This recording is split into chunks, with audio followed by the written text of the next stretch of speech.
Nous sommes avec le chef Johan Comte à la chèvrerie de la Closette pour rencontrer Stéphane Pliot, ancien pâtissier reconverti dans la fabrication de fromage de chèvre étonnant. L'idée de faire des chèvres, elle est venue petit à petit. Mon collègue, lui, a toujours été dans les vaches. Moi, j'ai toujours aimé la chèvre.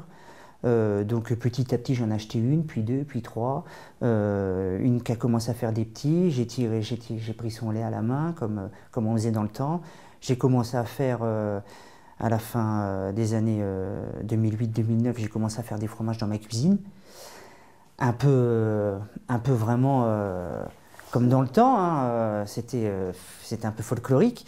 J'ai fait mes premiers fromages comme ça, que j'ai vendus à 1, 2, 3 voisins, et puis il y avait des bonnes réactions, puis ça a commencé à me plaire de fabriquer des petits fromages, de les vendre comme ça au voisinage.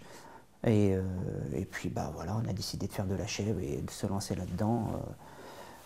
Moi, par rapport à mon métier de pâtissier d'origine, j'avais déjà des petites idées en tête et je savais que je devrais sûrement bien m'en sortir. Alors tout ce qui est un peu original, tout ce qui est un peu space dans mes idées, ce qui est rigolo, c'est que c'est venu progressivement. Les premiers fromages que j'ai faits, c'était du traditionnel, c'est-à-dire de la bûche de chèvre, une pyramide cendrée, un petit crottin de chèvre. Et puis quelques semaines après, j'ai sorti mon fameux cœur à la myrtille, puisque j'arrêtais pas d'entendre parler qu'on pouvait manger du fromage avec de la confiture. Bon, j'ai vu que souvent, il y avait le fromage d'un côté, la confiture de l'autre. Donc l'idée m'est venue d'incorporer la confiture directement dans le fromage. Ça a énormément plu. Et puis petit à petit, j'ai sorti une deuxième saveur, une troisième saveur. Et puis, on parle chèvre d'une façon péjorative, ça fait plutôt le mec qui s'est mis en Ariège avec les hippies et qui fait du chèvre. Ouais. Et toi, ta démarche quand tu oui, parfois il y a encore un peu ce cliché. Ouais, c'est vrai. Hein. Et puis tout le monde fait un peu pareil.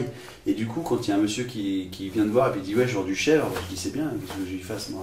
Ouais, j'en ai plein sur mon chariot. Et du coup, tu m'as dit oui, mais avec ta façon un peu timide et pudique, en me disant oui, ben alors moi je voudrais vous parler de mes chèvres parce qu'ils sont un peu atypiques.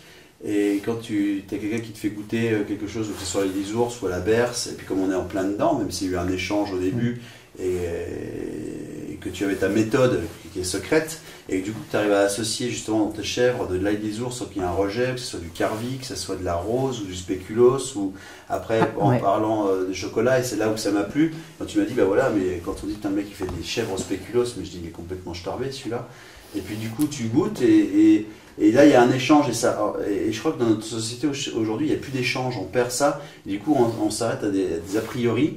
Et c'est vrai que le chèvre au spéculoos, il faut le goûter. Et du coup, quand tu m'en as parlé, tu m'as dit, même avec ta pudeur qui m'a plu, bon, tu vas croire que je suis un peu fou, mais il faut que tu. Zinzin, je dis souvent, je suis un peu zinzin. Et là, d'un coup, tu te dis, mais non, puis comme ta démarche à toi, elle était pâtissier. Et que du coup tu les moules comme tu m'expliquais la dernière fois, donc à la poche, que c'est pas moulé à la louche, et que tu en fais au chocolat. Ouais, c'est incorporé dedans. Et ça m'a franchement plu.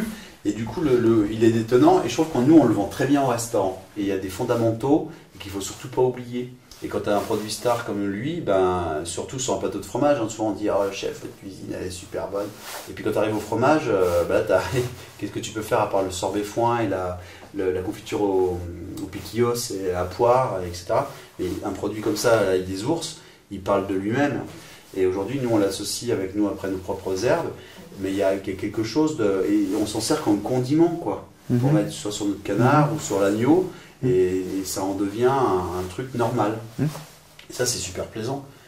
Puis il y a vraiment une originalité qu'aujourd'hui qu'il faut faire découvrir. Et aujourd'hui, je pense qu'on est dans un monde agricole. Alors on parle tout le temps d'avoir la chance de vivre autour d'un monde agricole, mais on n'en parle pas assez pour moi.